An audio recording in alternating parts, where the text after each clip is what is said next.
మీ కాన్స్టిట్యున్సీలో ఎంత వచ్చింది సార్ మీ అక్కడ మీ అపోజిషన్కి మెజారిటీ? ఎందుకంటే కొన్ని ఇచ్చింది ఇది విఎఫ్డి అనే సంస్థ ఇచ్చిన దాంట్లో ఒక్కొక్క చోట ఏ రకంగా పెరుగుతూ పోయింది మెజారిటీ అనేది. మీ కాన్స్టిట్యున్సీలో ఎంత వచ్చింది సార్? అవును సార్, 1,48,000. 1,48,000. ఇక్కడ అన్నీ కూడా ఈరోజు చూస్తూ ఉంటే 1,40,000, 1,50,000, 1,80,000 అన్నీ అలాగే కనిపిస్తున్నాయి. ఇది 12.48% అధికంగా కౌంట్ చేశారు అనేది ఓట్ ఫర్ డెమోక్రసీ అనేటటువంటి సంస్థ బయట పెట్టినటువంటి అంశం. ఖచ్చితంగా ఇది జరిగే ఉంటుంది అనుకుంటున్నారా మీరు?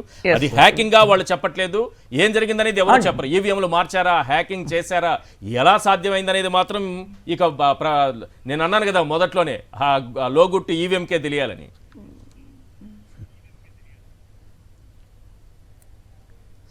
విఎఫ్డి చెప్పింది 100% కరెక్ట్ అండి. ఇది హ్యాకింగ్ అయితే జరిగింది. డెఫినెట్గా ఇవాళ ఏదైతే రేపు వాళ్ళు షెడ్యూల్ ఇచ్చిన టైం ప్రకారం మాకు ఈవీప్యాట్స్ చూపిస్తే డెఫినెట్గా తేటతెల్లం అవుతుంది. దాని మీద మేము డెఫినెట్గా మేము కోర్టుకు వెళ్ళి మళ్ళీ మేము ఈ రాష్ట్రంలో జగన్మోహన్ రెడ్డి గారు ముఖ్యమంత్రి అవుతారు, మేమందరం కూడా ఎంపీలు అవుతామని చెప్పి తెలియజేస్తాం. అంటే డేట్ షెడ్యూల్ ఏమన్నా ఇచ్చారా సార్ మీకు ఈ ఈవీఎంలు అవి చూడడానికి? ఇచ్చారు సార్.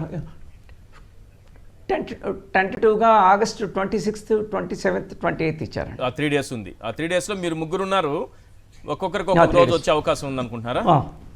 ఓకే. మిగతా వాళ్ళది మీరు అబ్జర్వ్ చేసింది సార్, మీరు అబ్జర్వ్ చేసింది మిగతా వాళ్ళు కూడా ఎవరైనా అబ్జర్వ్ చేశారంట?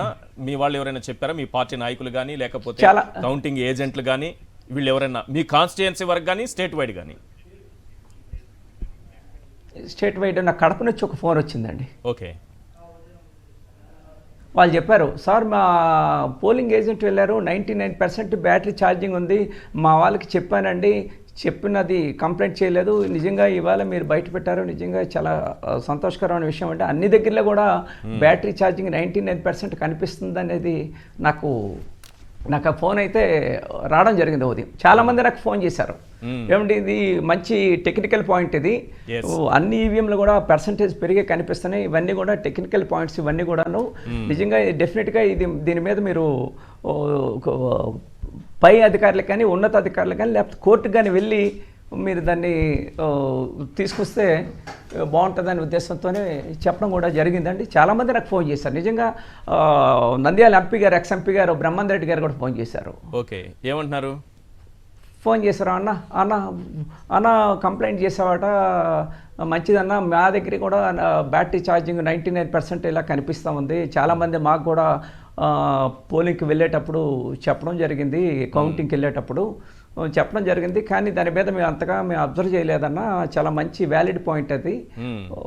99% రావడం అనేది ఇంపాసిబుల్, అది జరిగే పని కాదు, అది ఏదో హ్యాకింగ్ జరగకపోతే ఇది, ఎందుకంటే హ్యాకింగ్ జరగాలంటే బ్యాటరీ ఫుల్ ఛార్జ్ అవ్వాలి. కరెక్ట్. అందుకని ముందు ఫుల్ ఛార్జ్ చేసిన తర్వాత హ్యాకింగ్. అంటే ఒక దొంగ ఇంట్లోకి ప్రవేశించాలంటే వెళ్ళిన తర్వాత లైట్లు వేస్తే ఎక్కడ ఏమున్నాయి, ఏ వస్తువులు తీసుకోవచ్చు అనేది తెలుస్తుంది, కనిపిస్తుంది. కనుక ఈ హ్యాకింగ్ అవ్వాలంటే బ్యాటరీ కానీ ఫుల్ ఛార్జ్ లేకపోతే ఆ ఓట్లను ఎలా మార్చాలనేది తెలియదు. కనుక అందుకు బ్యాటరీని ఫుల్ ఛార్జ్ చేసిన తర్వాత హ్యాకింగ్ చేశారనేది నా యొక్క వ్యక్తిగత అభిప్రాయం, చాలామంది జనాల్లో ఉన్న అభిప్రాయం.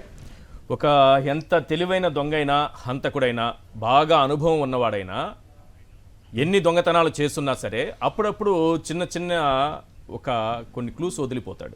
పోలీసులు వాటినే పట్టుకుంటారు.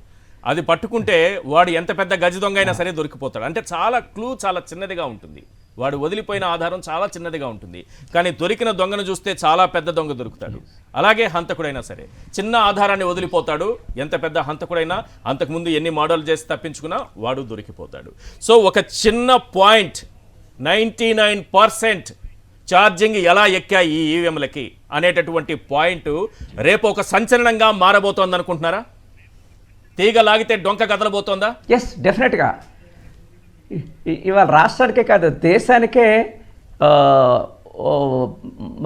రాజకీయాల్లో మార్పులు జరిగే పరిస్థితి కనిపిస్తూ ఉంది.